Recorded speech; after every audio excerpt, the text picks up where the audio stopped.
So hi, my name is Gaela Roudy Fraser. I am the Senior Livelihoods Officer for UNHCR based in Geneva headquarters. For UNHCR, supporting livelihoods is a key protection tool. Refugee livelihoods come under the broader umbrella of all the protection elements and everything that concerns protection. The protection risks that refugees face are huge when they find themselves in a country in which they will have to work for a living, where they don't necessarily have the right to work, and they don't have all the assets or access to the financial resources or to the good conditions of employment or business opportunities that they would have had in their own countries. So to begin with, UNHCR tries to help refugees to gain some form of living when the legal conditions allow that to happen in a safe and sustainable way. As an organization, UNHCR is not used to working systematically with the private sector. This is really quite new for us. We've been working with the private sector in a number of countries on an ad hoc basis. And we don't really yet know what the extent to which the private sector can contribute. What we do know is that the refugees are already, by themselves, linking with the private sector. Either as consumers, they are buying produce, they are clients, they are interacting and they're part of the private sector already. Either as entrepreneurs in those countries in which refugees are able to open businesses or to partner with hosting businesses, they form part of the private sector already, and they are the ones who are shaping the local economy.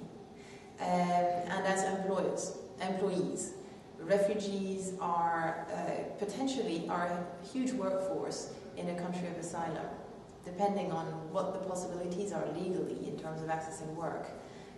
But we have seen situations where the government or groups of employers come to UNHCR to find out about the refugees' skills and see whether these refugees can contribute very much as migrant workforce would be.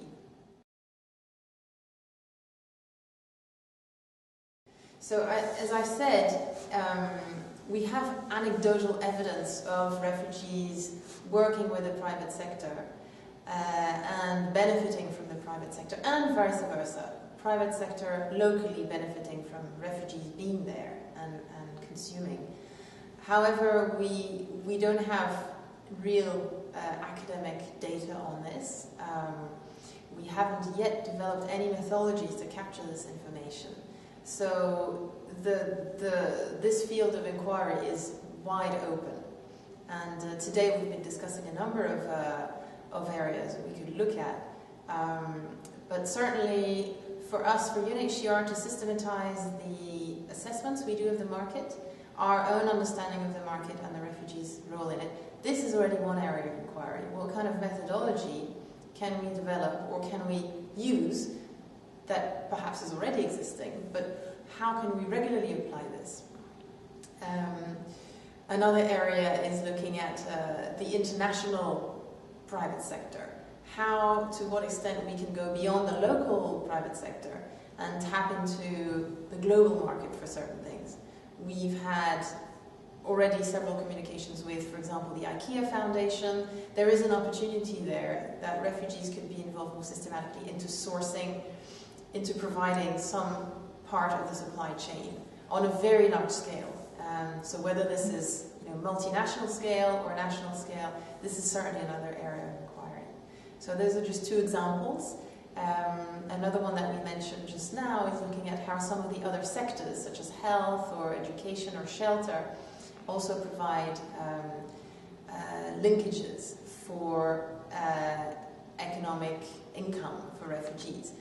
Refugees that are employed on a huge shelter project learn something, they are trained in ways of building shelters, they are actively employed as the workforce, and the local suppliers and refugee suppliers also contribute to the effort. So there are so many ways into which refugees tie in, and where the benefits of investing into any sector can trickle down to refugees' own livelihoods.